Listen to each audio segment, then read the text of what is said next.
Home making is an art. जी हाँ, daily home making तरह तरह के काम करके हम इस स्किल को इम्प्रूव करते हैं। इसी को होम मेकिंग कहते हैं। तो काम बहुत सारे होते हैं और करने वाले हम अकेले।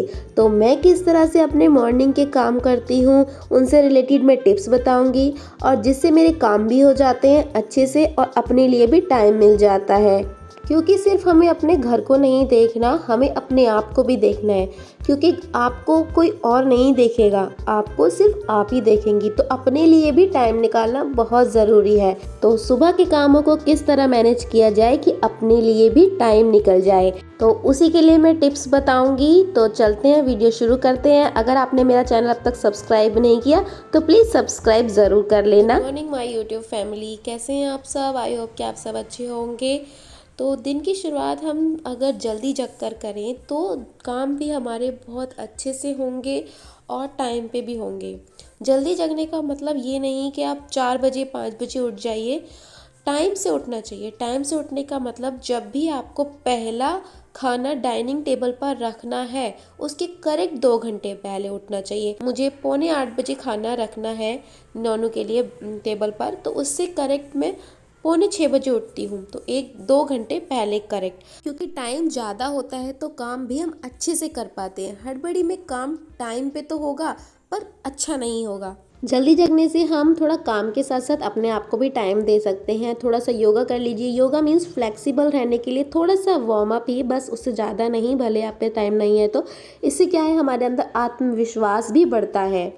इसके बाद देखिए, नेक्स्ट टिप है कि किचन को ना हमें रात को ही साफ़ सुथरा करके सोना चाहिए। किचन अगर साफ़ सुथरी नीट एंड क्लीन मिलती है ना तो सुबह देखकर मन खुश हो जाता है। ये देखिए, सब्जी रात को हस्बैंड आते टाइम लेट आए थे और सब्जी लेकर आए थे तो मैंने रात को ही धो दी। सब्जी हमेशा धोकर ही फ्रिज में रखनी चाहिए, ये भी एक टिप है। दिन भर में यूज़ होने वाली बॉटल और बच्चे जो स्कूल ले जाएंगे वो बॉटल में रात को भर के रख देती हूँ, जिससे मेरा सुबह का 5-10 मिनट बच जाता है। रात की सब्जी में प्लानिंग करके सोती हूँ। जैसे मुझे अभी राजमा बनाने हैं तो राजमा तो वैसे रात को ही भीगते हैं, पर जो सब्जी भी बनानी होती है तो मैं उसको भी कट कर देती हूँ। देखिए, अगर किचन साफ़ सुथरी मिलेगी ना तो मन भी खुश हो जाएगा आपका। इसके अपोजिट अगर सिंक में बर्तन है और किचन गंदी है ना तो आधा तो मन उस खराब होगा और वापस अरेंजमेंट करने में टाइम भी जाएगा। इसलिए किचन को हमेशा ही साफ़ करके सोना चाहिए। बहुत एक इमरजेंसी होती है वो बात अलग है। मेरे हस्बैंड भी सुबह जल्दी जग जाते हैं, वॉक पर जा रहे हैं वो। सुबह मैंने किचन में और लॉबी में ही पोछा लगाती हूँ, जिससे किचन और लॉबी साफ़ हो जाती है। रूम में मैं बाद में पोछा लगाती हूँ क्योंकि इतना टाइम नहीं होता कि पूरे घर में साफ़ सुथरा करने के लगे रहो, पोछा लगाने के लगे रहो। उसके बाद मैं आ गई हूँ किचन में और राजमा उबालने के लिए रख देती हूँ, ताकि वो जब तक मैं नहा कर आऊँ वो उबल जाए, क्योंकि गैस खाली मिल जाएगी। ताकि मुझे एक और सुबह सुबह ना ये गैस को भी मैनेज करना पड़ता है। मेरे पास 2 ही बर्नर वाली गैस है, तो नहाने से पहले मैं कुछ गैस पे ऐसा रख जाती हूँ जो टाइम लेता है और बाद में मेरा टाइम गैस में से खाली मिल जाती है। तो नहाकर मैं आ गई हूँ। उसके बाद नहाना एक ज़रूरी नहीं है, मैं ऐसा भी नहीं है कि मेरा रूटीन है डेली ही नहाना है मुझे सुबह। कई बार ऐसा होता है कि मैं लेट हो जाती हूँ या फिर कुछ ऐसा खाना बनाना होता है कि जो मुझे टाइम कंज्यूमिंग है, तो मैं उसके लिए नहाने को स्किप कर देती हूँ, खाना बनाने के बाद नहाती हूँ। देखिए, वॉशिंग मशीन है ना, मैं कपड़े रात को ही लगा के रख कर सोती हूँ जो मुझे धोने हैं, और सुबह सीधा सिर्फ सर्फ डालना है और वॉशिंग मशीन मुझे ऑन कर देनी है। अगर आपके पास मशीन नहीं है तो ना इस टाइम पे आप ना सुबह सुबह ही कपड़े भिगो दीजिए। रात को रखिए निकाल के और सुबह सुबह पानी डाल के उसमें भिगो दीजिए। तो जिससे क्या है ना, जब आप कपड़े धोने जाएंगे तो ना वो आपको फूले हुए मिलेंगे और वो जल्दी से साफ़ हो जाएंगे। तो उसके बाद मैं आ गई हूँ किचन में, और इसके बाद किचन में आने के बाद मेरा कंटिन्यू काम होता है। बट उससे पहले एक और काम मेरा बचा होता है जो मेरा अपने लिए है, क्योंकि बीच बीच में ना अपने आप को भी टाइम देना बहुत ज़रूरी है। क्योंकि हम हेल्दी रहेंगे, हम फिट रहेंगे तो परिवार भी हमारा फिट रहेगा, हेल्दी रहेगा। और बच्चे ना हमसे ही सीखते हैं कि आप अपने लिए टाइम देते हो, आप अपने घर के लिए टाइम देते हो, टाइम पे हर चीज़ करते हो, तो बच्चे भी वही हमसे सीखते हैं। तो मेरा पहला काम क्या था अपने लिए, कि मुझे अपने लिए गर्म पानी पीना है। तो उसे मैं पानी को आराम से 5 मिनट बैठ के पीना चाहिए, तो वो मैंने सुबह पी रही हूँ। उसके बाद क्या है, जब किचन में जाते हैं ना तो पूरा 1 घंटा कहाँ जाता है पता भी नहीं लगता, क्योंकि उसके बाद डायरेक्ट 1 घंटे बाद ही आप अपने आप को टाइम दे पाएंगे। इसके बाद मैं आ गई हूँ अपनी किचन में और मैंने आटा लगा दिया है सबसे पहले, क्योंकि ये थोड़ा सा ना मैं पूरा अच्छे से नहीं गूंथती, इसको बस हल्का सा मैश करके मैं रख देती हूँ। और क्योंकि ये बाद में ना थोड़ी देर बाद अपने आप सेट हो जाता है, तो इसमें टाइम देने की ज़रूरत नहीं है। तो नेक्स्ट टिप है ना कि सब्जी जो है वो रात को कट करके रखिए। एक बॉक्स में ना मैं टमाटो, अनियन और मिर्ची रखती हूँ जो मुझे सुबह चाहिए, अलग अलग ढूंढने की ज़रूरत नहीं पड़ती। और दूसरे बॉक्स में मैं सब्जी कट करके रखती हूँ। आज सब्जी नहीं थी, राजमा बन रहे हैं, तो सब्जी नहीं कट करके रखी है। सुबह क्या बनेगा वो सोचकर और कट करके रखेंगे ना, आपको बस सीधा सोचना नहीं है, कुछ भी सीधा उठा के बना देना है उसको। तो इससे ना हमारा बहुत सारा टाइम बच जाता है। तो ये हमेशा ही करके रखिए, क्योंकि अगर जो बच्चों को खाना है या हस्बैंड को खाना अगर टाइम पे देंगे ना, तो उनका आगे का काम भी टाइम पर होता है। तो रात को ही अगर ये आप प्लान करके रात को ही सोएंगे, तो आपका काम भी, आप भी लेट नहीं होंगे और हस्बैंड और बच्चे भी लेट नहीं होंगे। तो बच्चे भी आराम से टाइम से खाना खा पाएंगे, उनको टाइम मिलता है खाना खाने के लिए, तो वो अच्छे से खा भी पाएंगे। और अगर आप मार्जिन पे खाना दोगे तो वो बच्चे भी आराम से खाना नहीं खा पाएंगे। ऐसा नहीं है कि हड़बड़ी में मैंने जल्दी जल्दी सिंपल ही खाना देती हूँ, बच्चों को पूरा अच्छे से हेल्दी खाना देती हूँ। उसके बाद नीशू का मैंने बनाना शेक बनाया है। सबको अलग अलग चीज़ की डिमांड होती है, सबको अलग अलग रिक्वायरमेंट होती है, उनके सबके अकॉर्डिंग मैं अलग अलग तरह का खाना बना के देती हूँ उनको। खाने में वैरायटी होगी तो उनका खाने का भी मन होता है, बच्चे भी खुश रहते हैं, बच्चे खुश रहते हैं, हस्बैंड खुश रहता है, तो आप भी खुश रहेंगे। तो हर चीज़ के लिए क्या है कि पहले से प्लानिंग कर लो। घर का काम तो तभी स्टार्ट होता है जब हस्बैंड चले जाते हैं, घर से सब चले जाते हैं। पर जाने के बाद ना आप ज़रा सा भी ना बैठिए मत। अगर आपने 5 मिनट सोचा ना कि अब काफ़ी देर से काम कर रही हूँ, 5 मिनट बैठ जाती हूँ, तो बस वो आधा घंटा कब बन जाएगा ना, तो आपको खुद नहीं पता लगेगा। तो जैसे ही आप फ्री होते हैं, मीन्स हस्बैंड और बच्चे चले जाते हैं, तो तुरंत बैठिए मत, तुरंत किचन में आइए और किचन को साफ़ कर दीजिए। क्योंकि अगर किचन साफ़ हो जाती है ना, तो लगता है कि आधा काम तो हमारा वैसे ही हो गया। क्योंकि किचन जो होती है ना, घर की हर्ट होती है, तो अगर वो अच्छे से साफ़ सुथरी रहे ना, तो आपका आगे का काम करने का भी मन करेगा और आधा काम आपको ख़त्म ही दिखेगा। तो उसके बाद मैं आ गई हूँ किचन में और फटाफट कर दी है मैंने किचन की सफाई, क्योंकि किचन के करने के बाद ही मैं आगे का काम करती हूँ। तो देखिए गैस को ना मैं रात को ही मांज के रख देती हूँ। रात के ना बर्तनों के साथ ना आप समझिए सिंक और गैस 2 बर्तन एक्स्ट्रा है, जिसको आपको मांज कर ही सोना है। अगर ये साफ़ रहते हैं ना, तो सुबह भी अच्छी लगती है और गैस को ना दिन भर आपको साफ़ करने की ज़रूरत नहीं है। पोंछने के बाद ना एक बार सूखा कपड़ा भी मार दीजिए, तो जिससे ना उस पर गीले निशान नहीं बनेंगे और गैस हमेशा चमकती रहेगी, पूरे दिन अच्छी से रहेगी। सैटरडे संडे में मेरा दोपहर को खाना अलग से बनता है, पर बाकी दिन में सिर्फ मैं अकेले ही रह जाती हूँ, तो दोपहर का खाना अलग से नहीं बनाती, सुबह ही बना देती हूँ। बस चपाती बनानी है। इस तरह से अगर ऑर्गेनाइज करके रखेंगे ना, देखिए आपने मिस ट्रे उठाई है, सारा सामान एक साथ आया है और इस तरह से पूरे में सफाई भी हो गई।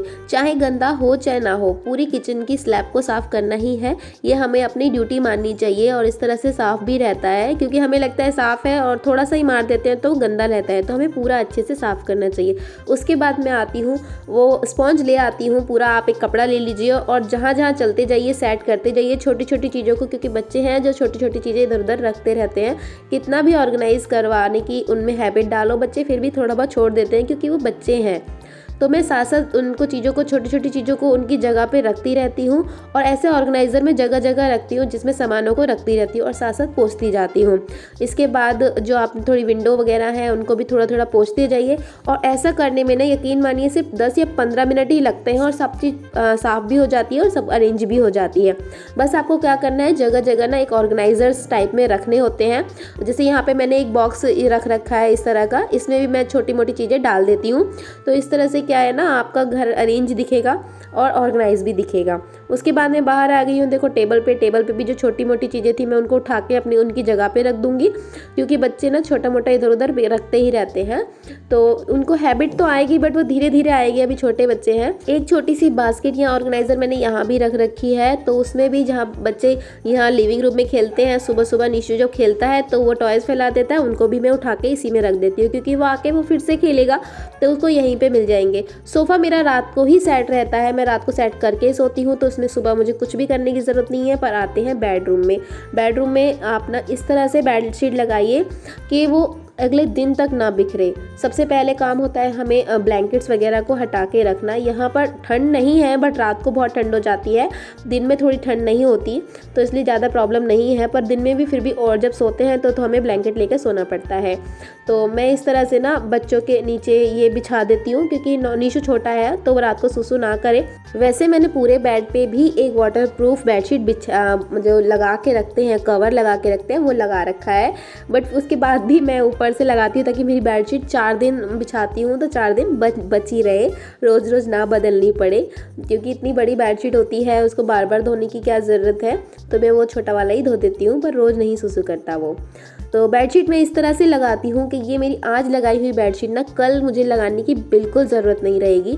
मैं ये किंग साइज़ की बेडशीट रखी है। कॉटन की जो बेडशीट होती है ना वो छोटी होती है, छोटा साइज़ नहीं लेती है मैं, कम से कम इतनी बड़ी लेती हूँ कि पूरा एक एक हाथ जितनी बेडशीट जो अंदर दब जाए, अच्छे से दब जाती है ना तो पूरा दिन ये बेडशीट ख़राब भी नहीं होगी और अगले दिन भी मैं नेक्स्ट डे नहीं लगाती। फिर थर्ड डे बेडशीट लगाती हूँ जो फोर्थ डे आराम से चल जाती है बेडशीट, जिससे मेरा अल्टरनेट डे में काम बच जाता है। तो आज मैंने बेडशीट चेंज की है, जैसे 5th डे था तो आज 4th डे तक बिछ गई तो उसे हटा दिया है। तो आज मैंने इसको अच्छे से दबा दिया है। अच्छी तरह अंदर से दबाने से ना तो बेडशीट बिल्कुल भी ख़राब नहीं होती। वैसे मेरे बच्चे पूरा दिन आते नहीं हैं, बस सोने के लिए ही आते हैं, बाकी टाइम पे वो लॉबी में ही खेलते रहते हैं। उसके बाद ब्लैंकेट को भी मैं नीचे की तरफ से इस तरह नीचे दबा दूंगी, जिससे क्या है जब हम ओढ़ के सोएंगे दिन में तो वो ना नीचे से हवा भी नहीं घुसती है, ठंड नहीं लगती है और ना ये ब्लैंकेट कहीं भी नहीं जाएगा और यहाँ पे ना अरेंज भी रहेगा, अच्छे से ऑर्गेनाइज सा दिखेगा। और बाकी का जो ब्लैंकेट है मैं उसे ऊपर की तरफ से दिखाती हूँ किस तरह से, इस तरह से। वैसे इस तरह से ना आपने काफ़ी वीडियो में देखा होगा, अच्छे से इस तरह से ब्लैंकेट रखने का तरीका है। बस मैं नीचे से भी दबा देती हूँ ताकि वो अच्छे से घुस जाए और वो निकले ना बार बार और देखने में भी अच्छा लगे। तो बेड मेरा लग गया है, झाड़ दिया है, थोड़ा सा बेड को भी झाड़ दिया। उसके बाद मैंने जैसे सुबह बताया था कि मैं पोछा नहीं लगाती सुबह टाइम इस रूम में, तो मैं दोनों रूम में इस टाइम पोछा लगाती हूँ इनको भी सेट करने के बाद, क्योंकि इनमें इतना काम नहीं होता और सुबह हमारे पास इतना टाइम नहीं होता कि हम इनको पोछा लगा दें। तो बाद में मैं इन्हें आराम से लगा लेती हूँ, काम जल्दी हो जाता है। पोछा वैसे मोपिंग से बहुत आसान हो गया है काम करना। तो ये हो गया मेरा बेडरूम भी अरेंज और लगभग सोफ़ा तो अरेंज था ही। तो मेरा सारा घर इस टाइम बहुत अच्छे से अरेंज हो गया है, अच्छे से सेट हो गया है और बहुत ही जल्दी हो जाता है इस तरह से पूरा कंटिन्यू काम करने से, क्योंकि ज़रा सा हम बैठ जाते हैं तो काम नहीं हो पाता इस तरह से। और अब इसको मैंने बेडशीट जो हटाई थी उसको मैं रख दूँगी लॉन्ड्री बैग में। बाकी बच्चों में भी और हस्बैंड में भी ऐसी हैबिट है कि वो अपने सारे कपड़े लॉन्ड्री बैग में ही निकाल के रख देते हैं। ये बैग मैंने खुद बनाया था, आप मेरे चैनल पे देख सकते हैं, बहुत ही आसान बोरी से बन गया था। और ये वाले जो कपड़े हो गए थे वो देखिए अब मैं आके टाइम मिला है तो इनको देखूंगी, इनको सुखा दूंगी। और बाहर भी मेरी क्लीनिंग रह गई थी, इन कपड़ों को सुखाने के बाद मैं बाहर भी थोड़ा साफ़ कर दूंगी। रोज़ नहीं धोती मैं इधर, ना ही पोछा रोज़ लगाती, 2-3 दिन छोड़कर अल्टरनेट डे में लगाती हूँ पोछा। पर झाड़ू रोज़ लगा देती हूँ क्योंकि यहाँ पे हरियाली बहुत ज़्यादा है तो पत्ते और फूल वगैरह आते रहते हैं उड़कर, तो बस झाड़ू लगाने से काम चल जाता है। उसके बाद सिर्फ घर चमकाने से काम नहीं चलता जी जनाब, अपने आप पर भी थोड़ा सा ध्यान देना चाहिए। मीन्स अपने आप को भी थोड़ा सा चमका लीजिए। रोज़ नहीं करती मैं, एक दिन अपने फेस को दीजिए, एक दिन अपने हैंड्स को दीजिए, एक दिन अपने लेग को दीजिए। इस तरह से अपने एक बॉडी पार्ट को अगर रोज़ टाइम देंगे ना तो आप भी अच्छे से रहेंगे। जैसे घर को चमका के रखते हैं वैसे ही अपने आप को भी चमका के रखिए। साथ में फेशियल नहीं किया अपने घर पे आप एटलीस्ट स्क्रब तो कर ही सकते हैं, जिससे ग्लो आता है, स्किन का ब्लड सर्कुलेशन ठीक रहता है, जिससे स्किन हेल्दी बनी रहती है और आप उम्र से कम दिखते हैं। पार्लर जैसे फेशियल तो घर पे नहीं कर सकते, पर एटलीस्ट थोड़ी सी तो अपने स्किन को टाइम दे ही सकते हैं। देखिए गोरे तो नहीं होंगे हम अपने फेशियल से, पर स्किन थोड़ी है ना, थोड़ी नेचुरल सी रहेगी, अच्छी रहेगी, ग्लो वाली रहेगी। तो आई होप कि आपको ये वीडियो पसंद आई हो। और इसके बाद देखिए सिर्फ 11 ही बजे हैं, टाइम को मैनेज करके काम करेंगे तो काम तो टाइम पर होंगे ही, साथ में बहुत सारा टाइम आपके लिए बच जाएगा। अब आप बुक रीड कर सकते हैं, कुछ रीडिंग भी करनी चाहिए जिससे कि हम ना मेंटली भी फ्रेश रहेंगे, थोड़ी नॉलेज भी बढ़ती है, थोड़ा माइंड भी शार्प रहता है। तो थोड़ा सा बुक पढ़िए, अपने आप को नॉलेजेबल चीज़ें देखिए कुछ, तो इस तरह से अब अपने आप को टाइम दे सकते हैं। थोड़ा आराम भी कर सकते हैं, पर मैं आराम नहीं करती हूँ, इस टाइम पे मैं करती हूँ एडिटिंग, जिससे आपको प्यारी प्यारी वीडियो मिलती रहे। आई होप कि आपको वीडियो आपकी पसंद आई हो, यूज़फुल लगी हो। तो लाइक कर देना, शेयर कर दीजिए। अगर आपने मेरा चैनल अब तक सब्सक्राइब नहीं किया तो प्लीज़ सब्सक्राइब भी कर दीजिएगा। Thanks for watching. मिलते हैं अगली वीडियो में। Bye bye, take care.